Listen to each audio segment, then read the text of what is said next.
วยเป็นมีดังเซอร์นะปีเย็ดกันใดคือเนี้ยใจเอาไรนะไปมาดิ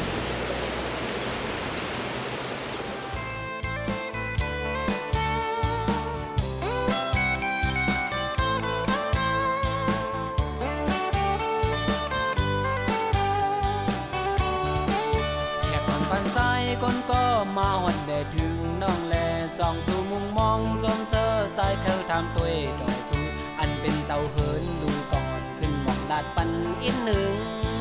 ยิงน้องไว้สู่อย่าปันเฮอซาอยู่ตักเลยย้ำวดเย้าเย็นอ่อนหนาเพียวปนตีเย็บไปอย่างมาซ้อมตั้งลัดคำลอยสั้นใหญ่สูงหันถึงว่าเหินน้องอ่อนมีอยู่ก็เลี้ยวไปแลสายเฮาก็ถึงสองเตมายาวน้องน้องนั่นสองปามีก็เตมาเศร้าก็ความหือเพื่อตัวน้องหญิงสุขเศร้าแลปีถึงเลยย้อนขอทำเยาเมื่อเร็วในสายเป็นเข็บซอกหาที่ตั้งลือสายดุวันก็เตสุดยาวสาวยิงเล่าเว้เฮินหักอ่อนสู่ในนอแก่นดีมวนเซอในอกพองเมื่อสายโดมอ่อนผิวเย็นเซอไม่นอนหลับอยู่ปออันเคยยานเมื่อเยาเนื้อโอมในมันหนังเตหักสู่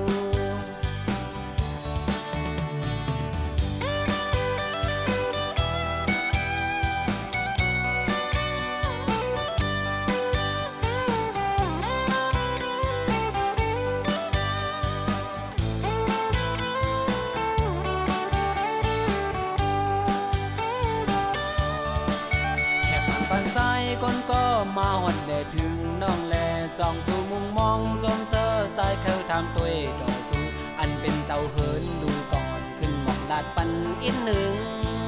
ยิงน้องไว้สู่อย่าปันเฮอซาอยู่ตักเลยย้ำวดเย้าเย็นอ่อนหนาเพียวปนตีเย็บไปอย่างมาซ้อมตั้งลัดคำลอยสั้นใหญ่สูงหันถึงว่าเหินน้องอ่อนมีอยู่ก็เลี้ยวไปแลสายเฮาก็ถึงสองเตมายาวน้องนั่นสองปามีก็เตมาเศร้าก็ความหือเพื่อตัวน้องหญิงสุขเศร้าแลปีถึงเลยย้อนขอทำเยาเมื่อเร็วในสายเป็นเข็บซอกหาที่ตั้งลือสายดุวันก็เตสุดยาวสาวยิงเล่าเว้เฮินหักอ่อนสู่ในนอแก่นดีมวนเซอในอกพองเมื่อสายโดมอ่อนผิวเย็นเซอไม่นอนหลับอยู่ปอเคยยานเมื่อเยาเนื้อโอมในมันหนังเตหักสู่ปอย้อนหักสู่สองเตพร้อมไหลยิงน้องไว้สู่ตอบปันอินหนึ่ง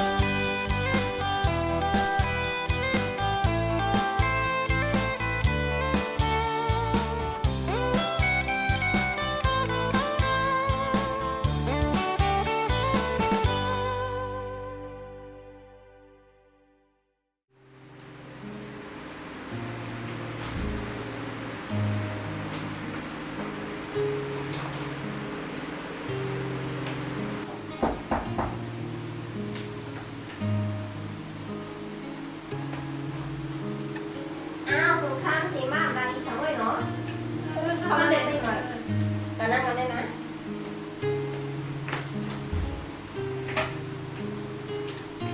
นั่งก่อนได้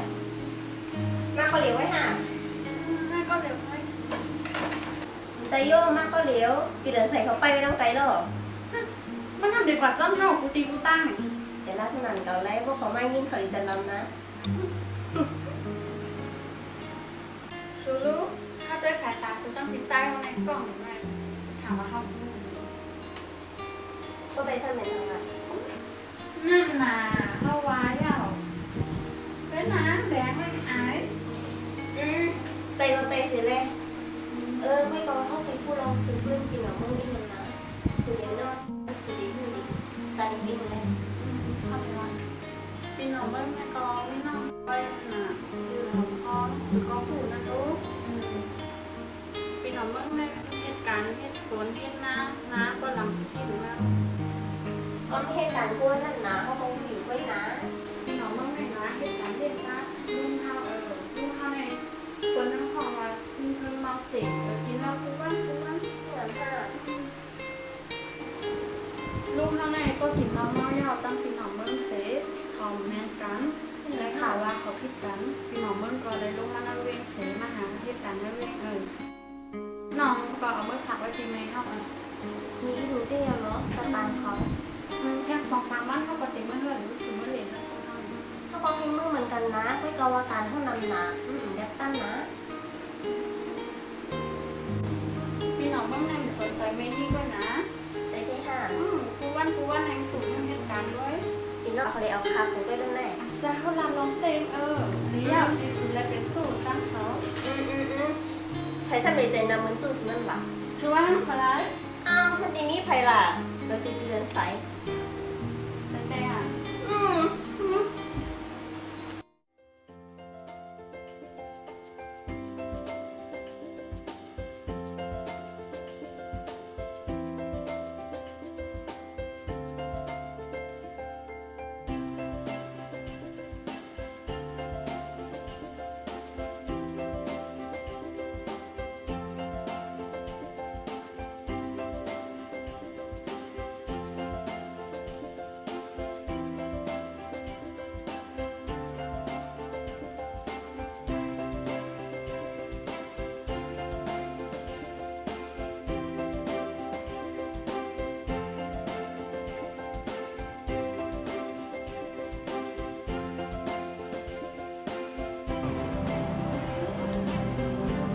พี่น้องเมื่อมาปุ๊บนั่งแต่เมื่อ100พี่น้องเมื่อแต่สั่งเมื่อไปหลาพร้อม ใช่ฮะเป็นฮังเพื่อนนั้นก็ป้อว่าน้องเมื่อถึงลอยก็รัดนี้น้องยิ่งปีว่าทั้ง2-3 วันในนี่ปีต้องไปมาดีนี่เนาะ เอาค่ะ คนคำมาพุงในปีนี้เป็นก้นเมื่อสุมน้องเหรอจำตาจำตั้งในปีเข็นมันนำเจ้ามาป้านั้น เดินสาเพราะว่าสูงเมื่อสูงน้องยิ่งเอาก็เมื่อสูงดีๆนะอย่าป่วยเป็ดน้องยิ่งเอานะ จำใจลาได้ก็ อันนี้แซงโอ้ยผักไม่ได้เอาที่หนึ่งอ่ะอยากให้ปล่อยกันตั้งแล้วนะ จำใจละเพราะไว้เป็นพี่ใจสูงเลยกูพี่ใจสูงเลยเป็นทำไม เฮาป่วยเป็ดสู่ลมไว้เฮาหักสู่พวกกะหือ นี่ตรงนี้เนี่ยนั่นบนสั่งกันน่ะว่าสมมติปล่อยไปเท่าไหร่ของไรก่อน เฮามีวันแต่ได้ปล่อยไปสู่เราคนคำเขาหักสู่พวกกะหือ แต่นะ เอาค่ะ เขาก็หิวก็นะว่าสุซองก็ได้หักกันบอกค่ะหือ ถ้าก็พูดไว้ว่าสุก็หักพี่จ้างเขาถาม นะ กะเฮามา